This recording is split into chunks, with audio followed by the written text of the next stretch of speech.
여기 보이는 이 깜찍한 판다는 2010년 7월 30일에 태어난 페이윈이란 이름의 판다입니다. 페이윈은 현재 우리나라에서 연예인급 인기를 누리고 있는 푸바오와 혈연지간이기도 하며 푸바오의 어미인 아이바오의 이복언니이자 푸바오의 이모입니다. 페이윈은 150kg가 넘는 뚠뚠한 체형에 너무도 앙증맞은 표정을 가지고 있어 중국 현지는 물론 우리나라에서도 푸바오 이모바오로 제법 인기가 많은 판다인데, 하는 짓이 어찌나 엉뚱하고 괴팍한지 어릴 때부터 친구들을 패거나 자물쇠를 부수는 게 습관이라 페이윈이 있는 곳 근처엔 자물쇠를 무려 6개씩이나 달아놔야 했다고 합니다. 그런데 이렇게나 귀여운 페이윈에게 최근 남모를 아픔이 있다는 소식이 알려져 많은 사람들을 걱정하게 했는데, 페이윈은 현재 가지고 다니던 인형을 자신의 아기라고 생각하며 상상임신을 겪고 있습니다. 상상임신이란 임신을 하지 않았지만 스스로 임신을 했다고 믿어 임신을 했을 때와 흡사한 신체적 변화가 일어나는 현상으로, 쉽게 말해 자기가 임신을 했다고 착각하는 병입니다. 상상임신을 앓고 있을 경우 임신을 하지 않았음에도 월경이 중단된다거나 자궁이 확장되는 등 임산부와 같은 신체적 변화가 나타나고, 증상이 다소 심할 경우 입덧이나 젖이 나오는 경우도 있습니다. 특히나 판다는 임신 자체가 힘들 뿐더러 임신 진단조차 매우 어려운 동물이라 이 같은 상상임신이 비교적 자주 일어나는 편입니다.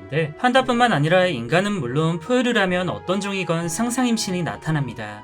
당연히 개와 고양이 같은 반려동물들도 상상임신이 나타날 수 있으며, 단 한 번도 교미를 한 적이 없는 암컷 강아지가 배가 부풀고 젖이 나오는 등 임신의 증상이 나타나 주인이 깜짝 놀란 그런 사건도 있었습니다. 강아지의 상상임신은 실제 임신과 구분하기 어려울 정도로 증상이 임신 상태와 아주 유사한데, 주로 중성화 수술을 하지 않은 암컷 강아지에게 증상이 나타나며 젖이 나오거나 진통을 하는 등 기본적인 증상 외에도 페이윈처럼 장난감 인형을 자신의 새끼로 여겨 보살피기도 합니다. 강아지의 상상임신은 자연스러운 호르몬 변화에 의한 것으로, 강아지들은 보통 발정기 이후 6주에서 8주의 시간이 지나면 임신을 유지하는 호르몬인 프로게스테론이 급격히 감소하고 유주분비 호르몬인 프롤락틴이 증가하는데, 이때 프롤락틴이 너무 과도하게 분비되면 호르몬 불균형이 일어나게 되고, 그로 인해 나타나는 증상이 바로 상상임신입니다. 동물의 상상임신은 시간이 지나면 정상적으로 돌아가기 때문에 별다른 치료가 필요하진 않지만, 개체에 따라 우울함을 겪는 친구들도 있고, 임신인 줄 알고 젖을 반복적으로 핥다 보니 염증을 유발할 수도 있어 당분간은 동물의 상태를 세심히 체크하는 편이 좋습니다. 의학이 발달한 지금은 엑스레이나 초음파 검사 등으로 손쉽게 임신 여부를 파악할 수 있지만, 과거엔 상상임신에 대한 진단이 굉장히 어려웠는데, 혹여나 의사가 옳은 진단을 내린다 하더라도 신체적인 변화가 워낙 눈에 띄다 보니 상상임신을 진단한 의사를 되려 돌팔이 취급하는 경우도 있었다고 합니다.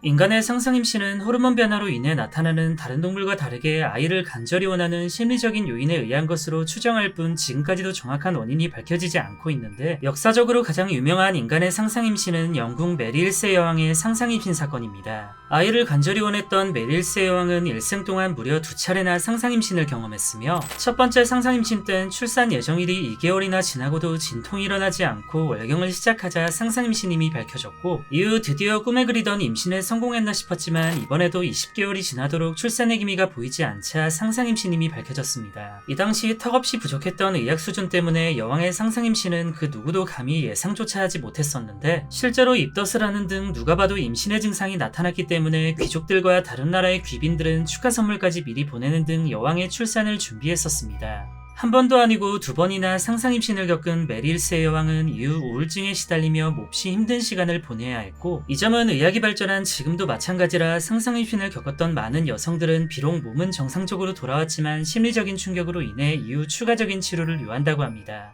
여담으로 상상임신과 비슷한 현상으로 임신 거부증과 쿠바드 증후군이라는 현상도 있는데, 임신 거부증은 상상임신과 반대로 임신을 원하지 않았던 임산부가 자신이 임신을 하지 않았다고 굳게 믿어 신체의 변화가 거의 나타나지 않는 증상입니다. 이 경우 산모의 몸속에서 태아는 계속 성장 중이지만 배가 거의 나오지 않고 입덧이나 태동 등 임산부가 겪게 되는 신체 변화 또한 나타나지 않으며, 어느 날 갑자기 출산에 임박하게 됩니다. 그리고 쿠바드 증후군은 특이하게 여성이 아닌 임신한 아내의 남편이 임신 증상을 겪는 현상으로, 이 경우 아이를 가진 아내가 아닌 남편이 입덧과 메스꺼움 등을 겪게 되고 드물게는 진통까지도 느끼는 신기한 경우도 있습니다.